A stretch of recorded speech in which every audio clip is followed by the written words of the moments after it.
Yo, what's up, guys? We're back. We're going to do another White Contender Series full betting perspective. This one is for week 7. Unfortunately, this is going to be the last White Contender Series for a while. We've been doing pretty good on these, but I think they're going to come back in November.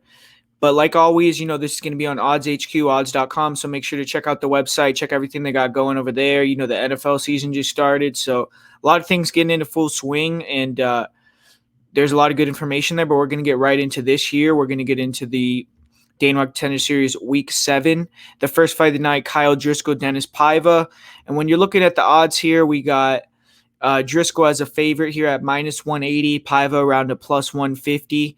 And I think that line is maybe a little bit wide, but I do agree with Driscoll being the favorite. Paiva, he's 13-7, but he has turned his career around a little bit. He's 6-1 in his last 7 fights.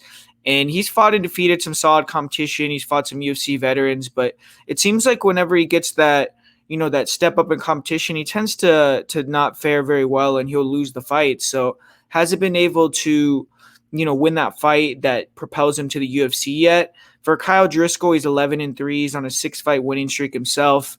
And he hasn't fought that great of competition in comparison to Paiva, especially. But he does come out of AKA, and he has good training partners, good coaches. A lot of people that say they think he's like a very good prospect. So he has some people backing him. And he's going to be really big for the weight class and a lot bigger than Dennis Paiva. When you see their careers, Driscoll, he's undefeated at featherweight, but he's fought 8 times at lightweight. He's lost twice at lightweight, and he's 6 feet tall. Paiva is 5'9". Paiva has competed at bantamweight for a majority of his career, so it's going to be a guy that's really big for the weight class against a guy that's probably better suited at 135. So Driscoll is going to have that advantage, and Driscoll is going to be the better athlete. He has good movement, and he tries to stay on the outside, uses jab, uses kicks, real nice low calf kicks. He'll throw some hard body kicks, hard question mark kicks, head kicks, and he likes to pressure forward, but good at staying long as he pressures as well. And when he gets guys back to the cage, he is dangerous. He also is a good grappler, man. Lifelong wrestler. Obviously training to AKA with all those guys. He's going to be getting in some good work. And he has kind of that similar grind on the ground. When he gets guys down, he will grapevine the legs, move them out. And he's very deliberate on top, keeps control, doesn't look for a submission over position, and is just a grinder, man. If you get up, he'll keep mauling you against the cage, take you down again. And he does have 5 knockout victories, 1 submission. His cardio looks pretty good, but I have seen him slow down in previous fights at 155. I believe probably has to get in better shape to get into 145. He has a little bit better cardio. He's also obviously moved to AKA. And in his last fight, he did get 2 30-25 scorecards, so he looked good in that one. And Dennis Paiva, he's a boxer, southpaw guy, battle hardened. Like I said, he's fought a lot of veterans that fought in the UFC. He's training with guys like Rob Font, Calvin Kattar. And you could see that in his boxing. He has a really nice right hook. He has a really nice straight left hand. And he's really good at mixing up the target, throwing real fluid hand combinations, good footwork. But isn't the most athletic guy, struggles to get inside, is hittable, stands heavy on his lead leg, can get that 8 up, got his body 8 up in his last fight with body kicks. And man, I mean, he ate some huge shots in his last fight against Tim Doolin. It's funny, man. It's like, I feel like I'm watching Tim Doolin's whole career. He's fighting all these guys that are getting shots in the UFC, Bill Algeo, Dennis Paiva, Dennis Bazooka. But, he's kind of like the guy that you have to beat to get in the UFC. But Paiva did take a lot of damage in that fight. He did get a clear victory, but it was a decision. And he has 6 knockouts. He definitely has power. On the feet, he's going to have the boxing advantage, but Driscoll, if he stays long, is going to be able to strike with him for sure. And Paiva isn't a bad wrestler. I mean, he looks hard to take down, and he has a fast double leg. I saw him take down Andre Ewell a couple times. But sloppy grappler, he could shoot in from too far out. He can give his neck. He's been submitted 4 times. He got caught in a guillotine by Andre Ewell, who isn't much of a grappler at all. But Paiva is a scrappy boxer, good cardio, and toughness. So he's going to be in there, but I just have to favor Driscoll here. I see him as, the bigger guy. Has better long-range tools, and I think that he could obviously grapple with him as well, hold him against the cage, control him on the ground if he takes him down. And I think the size maybe will wear on Paiva a little bit, and I'm going to go with Driscoll to win a decision here. At minus 180, I mean, I guess you could say he's parlayable. I do think he's going to get the victory, but I wouldn't put him in any I don't know. I wouldn't put him in a parlay of mine personally, but I do think that he is going to get the win here. And for the fight doesn't go to decision at minus 245, I kind of see there's value in that fight goes to decision prop at plus 175. Dennis Paiva, he's never been finished in his pro career. And Kyle Driscoll, he's a guy that I don't believe he's been finished one time by knockout, but he's good enough, I believe, to survive and go all 3 rounds, even if Paiva is piecing him up on the feet. So I do kind of feel like that plus 175 for it to go 3 rounds has a lot of value in that line. But up next, we're going to go to this one. I'm not going to spend a lot of time on this one at all because I just don't think, from a betting perspective, I don't think you can give a great evaluation of this fight. But we got Danyelle Wolf, 0-0 as a pro MMA fighter. She's coming from boxing, where she was on the amateur U.S. boxing team. I believe she was on there from 2012 to 2016, then 2016 to 2020. But I mean, 27-14 record from what we could see. She says she has a lot more wins, a lot more fights on her record, but only 27-14 from what we see. And no knockouts, hasn't really fought anyone great. 37 years old. I don't know. I mean, I just find it hard to pick her as a straight pick, and it seems like a lot of money is coming in on her. So, I mean, I'm not sure. I've seen her in Thailand working over there. She's done a couple gi jiu-jitsu competitions. But, I mean, Taneisha Tennant, has at least fought 8 times in MMA, pro and amateur. She's fought multiple times in one night. She seems like she's an athletic girl herself, and she has decent grappling. So I think that's probably what she's going to try to do. I'm not sure. I mean, it's hard to say confidently who you think is going to win the fight. We've never seen Danyelle Wolf in a pro fight. Not boxing, not MMA, nothing. So it's tough. Total pass, in my opinion, they got Wolf as the minus 165 favorite. So I don't know. I mean, fight doesn't go to decision plus 140. I kind of feel like that's a good line because it's a girl that's making her MMA debut. So the likelihood that this fight goes to a decision, I think is kind of low, especially someone that's 37, that's a boxer. I mean, if she's going to be good, she'll probably get, Tennant out of there. But if she's not, I think, Taneisha, maybe you'll get her out of there. So maybe that's a side you could go on this fight. But for me, I mean, total pass, in my opinion. And then next we have a real good fight here. We got Korey Kuppe taking on Michael Lombardo. And it's interesting here because we got a guy in Michael Lombardo who's returning to the Contender Series, and he's a good fighter, man. I mean, he had a good showing against Kyle Dawkins, who's proven to be a pretty good prospect in the UFC. He pushed Brendan Allen in their first fight, and Dawkins was struggling in that first round with Michael Lombardo. Lombardo, in my opinion, won that first round, took him down a couple times, controlled him on the mat, and he's a strong wrestler, and he's aggressive and athletic, low calf kicks, closes distance with big hooks. He's coming out of America Top Team, so he obviously has great training partners to work with. And his opponent, Korey Kuppe, huge guy for the division, 6'5". He's a sport karate guy, good kickboxer. He has a real good timing. He'll pull counter you. He has obviously a hands down wide stance, and his defense is not good though, man. I mean, I've seen him dropped. I've seen him hurt multiple times. He's really a grappler for MMA. I mean, he likes to time body locks. He will allow himself to get taken down so he can play off his back and his guard. And on the feet, just susceptible, man. He's hittable with that sport karate style. If guys get inside of you, I mean, sometimes their boxing isn't the best. Their defense to the head isn't the best because they don't have to worry about that in karate. And I just kind of feel like Kuppe is one of those guys. Kuppe. He isn't the best athlete either, so I think that Lombardo is going to be able to get on the inside against him.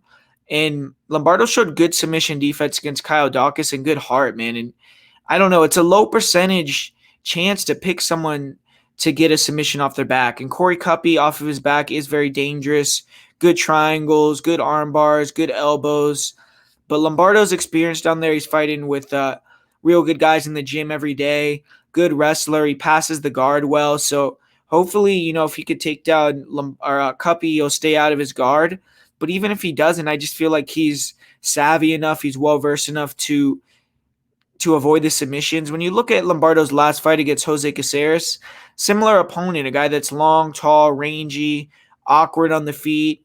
and a tricky jiu-jitsu guy, and Lombardo was able to get a decision win against him. Korey Kuppe, on the contrary, has beaten some good guys. He's fought Kenny Cross. He defeated him. He defeated JP St. Louis, but he also has some bad losses, and he's been finished by strikes 3 times. He got flying kneed by a 3-6 fighter in 2018. I just feel like Lombardo is better everywhere, all around. I think that has more experience at the higher level as well, especially with his training camp. And Korey Kuppe has finished all of his wins. Lombardo has shown that he can win by decision, win by knockout, win by submission. Kuppe has all submission victories. So Lombardo is one of my more favorite plays on the card at -180. I think he's going to get the win here. I mean, there is some danger with betting against a 6'5" guy like Korey Kuppe. Obviously, he could, walk you into a head kick, walk you into a spinning kick, because he has really nice kicks as well, question mark kicks. He could walk you into an elbow, walk you into a straight punch, but he's very susceptible to being hit himself. I don't think his striking is really that elite for MMA, and I just don't like picking guys that have to get a submission off their back. If he gets on top of Lombardo, then maybe we could, have a little bit of trepidation with that. But in my opinion, I feel like Lombardo is clearly the better wrestler offensively. I don't think he's going to get taken down by Korey Kuppe. And I just got to favor Lombardo here, and I think he's going to probably get it done inside the distance. So I got to go with Michael Lombardo. He's one of my more confident plays, and he is going to be one piece of the parlay that I give you guys for this week. So Michael Lombardo is going to be the pick there, and I think he's going to get it done via finish. But moving on to this next fight, we got 2 guys coming from 2 good camps. We got Muhammad Naimov coming out of Elevation Fight Team, and we got Collin Anglin coming out of Factory X for this camp. So both these guys have moved to better camps. They're taking their careers more seriously. Anglin, he actually moved to Factory X, lives there full time now, doesn't have a job anymore, so he's going all in on his career.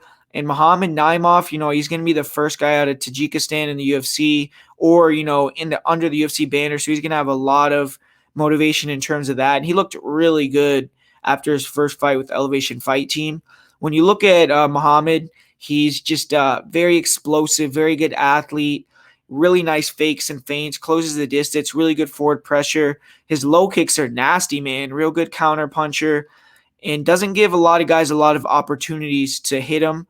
It's weird because in that fight with Elevation Fight Team behind him, his last fight, he looked incredible. Like I'm saying, he didn't give his opponent a lot of opportunities to hit him, was counter striking, was walking him down into the low kicks, cutting him off, and he has real nice spin kicks, body head. But in previous fights, he's brawled with the hands, gotten real wild. I've seen him get dropped before, but he's dangerous when he gets hurt, and he's primal, man. He's a guy that you have to put him out to finish him. I've seen him get hurt, moments later get back on top, finish the fight.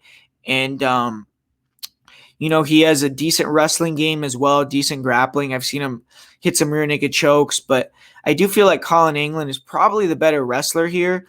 And Anglin is a guy that's probably not the most defensively sound fighter, but he holds his hands down, moves around a lot, good angles, and nice counter punching himself. Good, left hook, good straight right hand, walks guys into shots. And when he hurts you, a flurry in, he kind of likes to fight off the back foot. So I do think Muhammad's going to be walking him down, trying to work the low kicks, slow down that movement. But Anglin will come in on these dangerous blitzes at times, and he's also a good wrestler. So he's a guy that's a pretty striker, outside striker, kind of hittable, but good counter. So you have to respect him when you come inside, and he can wrestle. So he has kind of a good game overall, in my opinion. He's a pretty good fighter. And I think this line is way off, man. I mean, they got Muhammad -375 favorite, Anglin +285. I mean, that's insane. I think this should be closer to a pick 'em, maybe a slight lean from Muhammad, like -155. But for him to be almost 4-1, in my opinion, is crazy. So, I mean, I think the value is on Collin Anglin here to get the win. But the pick for me is going to be Muhammad. But if you had to bet that fight, I mean, +285 for Collin Anglin, that's a lot of value in my opinion. I mean, I'm going to probably put maybe like a half unit or something, even though I think Muhammad will get the win. +285 is way too steep for that fight. So, I kind of I like that number there. So, yeah, if I had to say that's a dog or pass fight with the line doesn't go to distance, plus 135 for it to go to decision, minus 175 for it not to go to decision. I don't know. I could see it going either way. I don't see a lot of value in that. So I would just pass on that. And my opinion, I mean, Collin Anglin has value if you want to play him as an underdog, but I am probably going to play him even though I'm picking Muhammad to get the win. And in the main event, we got a real good fight here. We got Jordan Williams taking on Gregory Rodrigues. And interesting fight here. I mean, we got Jordan Williams who's returning to the Contender Series for the third time, where that's kind of been like the charm for a lot of guys. A lot of guys that came back for the third time have gotten the win. Jamie Pickett most recently, Dontel Mays. We've seen multiple people do that. So he's going to get his chance to be the next guy to come in on the third try and get the contract. And it's funny though, because Jordan Williams kind of already has 2 wins, basically, even though they're not on his record. In his fight with Tim Karen, in his first fight on the Contender Series, I think he finished the guy, or it was a dominant decision victory, but it got changed to a no contest because of he was smoking marijuana. Then his last fight, he fought a real tough Dagestani Russian guy, good striker. In my opinion, he won the fight. In a lot of people's opinions, he won the fight. In Dana White's opinion, he won the fight. But he lost a split decision. It was tough, man, because Dana White even said, I believe, that if he would have got the win, he would have given him the contract, which, I mean, just give him the contract at that point, man. But he didn't want to do it. So Jordan Williams took a loss that a lot of people thought he won. So maybe you could say he's almost 2-0, but he just has bad luck on the Contender Series, man. And his opponent, Gregory Rodrigues, he's riding a 5-fight win streak, hasn't lost in over 5 years. Looks like a fucking beast, man. He's kind of reminds me of a Rodolfo Vieira, Jacare Souza type guy.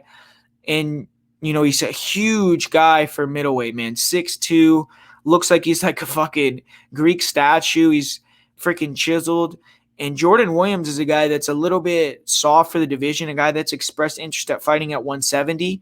So I think that's going to be a big factor in this fight. But when you look at their records, I will say Jordan Williams has probably fought the better competition, has defeated the better competition. Both guys do have a recent win over, I believe I can't remember the guy's name, but he was 4-0 when he fought Jordan Williams. Jordan Williams defeated him. He was 4-1 when Gregory fought him. Gregory finished him in the first round with a body kick. But when you look at this fight, man, I really like this fight. We got Jordan Williams, who's kind of a technical brawler, good athlete, big power in his hands, and a good wrestler. And we got Gregory Rodrigues, who's a black belt in jiu-jitsu, extremely strong. When he gets that body lock, he just bullies guys to the mat. Really good takedowns. And his top game and just his top pressure, his ground and pound, his submissions are nasty, man. I mean, the guy on the ground, he's an elite guy on the ground. He's very, very good for MMA. I mean, he'll get the crucifix position. He just pounds you out with elbows, real nice Kimuras, arm triangles. He'll get the mount, look for arm bars. He takes the back. He has great control, very heavy, man. I mean, when he takes you down, you're in trouble. He could finish a lot of guys on the mat in the UFC. I promise you that. But, on the feet, he is dangerous. I mean, he throws hard hooks, big kicks, hard body kicks, hard head kicks as well, but kind of stiff. They call him the RoboCop for a reason. And he's been hit, knocked out before in his one loss, or in his one of his 2 losses. And he also has been dropped in a fight that I've seen. So he kind of can come in a little bit at times and be a little bit wild, maybe throw his shots a little too far out of range, get touched on the chin, get dropped. But he's super intense, a super dangerous guy in there. When he gets hurt, he'll come back up, just start firing at you, try to knock you out. I've seen him get dropped, get back up, drop his opponent like 10 seconds later, take their back, choke him out. So this guy's serious, man. I mean, you have to put him out to beat him. And super elite grappling, like very good wrestling, very strong. And I think his strength and size is going to be a big deal against Jordan Williams, who, like I said, has expressed interest in competing at 170. I believe he weighed in at 181 pounds for this fight. But Jordan Williams, like I said, good hands, and he definitely has a chance to knock him out coming in. He has that experience on the Contender Series, and he's a good wrestler. So we have to see how that matches up. If he can keep it on the feet, then Gregory could be in a little bit of trouble here. But I don't know, man. I just don't see him being able to do it. I was impressed with Gregory Rodrigues on tape. I feel like His grappling is really good. He's going to be one of the better grapplers in the division right away. Very strong, physical guy. He has a real good game on top, and I just feel like he's going to be able to take down Jordan Williams. Jordan Williams isn't a guy that's a great striker who moves around, cuts angles, things like that. He's a guy that wants to get in your face, brawl, and take you down himself. So I just feel like with that type of style, he's going to close that gap. Gregory's going to be able to get a hold of him. Once he does, eventually he's going to work him to the mat. When he gets on top of him, I think he's going to submit him or finish him with ground and pound. So I got to go with Gregory Rodrigues here, and I really like the line. I mean, minus 130, opened as the underdog. I feel like should be like minus 175-ish. So I like that line, and he's going to be the second part of the parlay that I have with Michael Lombardo. So it's going to be Lombardo and Gregory Rodrigues as the parlay, but you could almost just play Gregory Rodrigues and Lombardo as straight plays as well if you want to do that. And for the prop, fight goes to decision plus 165. Fight doesn't go to decision minus 215. Don't see that fight going to decision. So kind of like, I don't know. I would say potentially if you wanted to like parlay, I mean, I don't really think there's I was thinking maybe you could parlay up a couple fight doesn't go to decision for another type of parlay, but looking at the lines, I don't know. I mean, I would just maybe play that fight doesn't go to decision line that's plus 140 for Tennant and Danyelle Wolf. And maybe that's it for the player props. But I do think that, the round prop for Jordan Williams, Gregory Rodrigues, not going to decision is a good prop as well. So there you have it, guys. That's the full betting perspective for the Dana White Contender Series Week 7. Thanks for supporting this whole series the whole time. Hopefully you enjoyed the videos. Hopefully you enjoyed the live streams as well. Definitely come check out the final one tomorrow. And I think we're going to be back in November doing the same thing, hopefully. So make sure to put a comment down below if you want me to keep doing these type of videos for when Dana White Contender Series comes back. If you want us to keep doing the live streams, make sure to come, show out and be in the comments, be in the stream, because we need to have those numbers up, everything like that. So thanks for watching, guys, and I'll talk to you guys later.